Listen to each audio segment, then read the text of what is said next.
આદરણીય વડાપ્રધાન શ્રી કહે છે કે માતા પિતા પછી શિક્ષણ અને શિક્ષક જ એવા માધ્યમ છે જે બાળ માનસ ઉપર ઊંડા પ્રભાવ પાડે છે.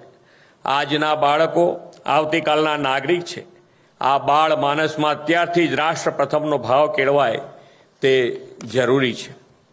એક સાચા શિક્ષક પાસેથી દેશ હિત પ્રથમના પાઠ શીખીને ભાવિ નાગરિક ઘડતરથી પ્રક્રિયામાંથી પસાર થતો વિદ્યાર્થી જાતે સ્વદેશી અપનાવીને આત્મનિર્ભર થાય તે માટે તમારી ભૂમિકા પથદર્શક છે.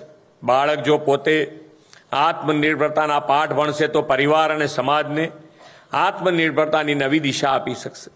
શિક્ષકો મૂલ્ય આધારિત શિક્ષણના ભાગરૂપે સ્વદેશીપણાની સમજ સાથે આત્મનિર્ભરતા અંગે બાળકોમાં જાગૃતિ કેળવે તો આત્મનિર્ભર ભારતનું વડાપ્રધાનશ્રીનું મિશન સાકાર થશે. વડાપ્રધાનશ્રીએ 2047માં ભારતને વિકસિત રાષ્ટ્ર બનાવવાનો સંકલ્પ કર્યો છે. આપણે સૌ શિક્ષકો હજુ આવનારા 10 વર્ષ 20 વર્ષ કાં તો 2047 સુધી સેવા આપવાના છો. એઆઈ અને ગૂગલ ગુરુના આજના સમયમાં તમારે પણ આધુનિક જ્ઞાન પદ્ધતિથી સજ્જ થઈને 2047ના વિકસિત ભારતની વિકસિત પેઢીનું નિર્માણ કરવાનું છે. વિકસિત ગુજરાત વિકસિત ભારતમાં તમે સૌ ઉત્તમ યોગદાન આપશો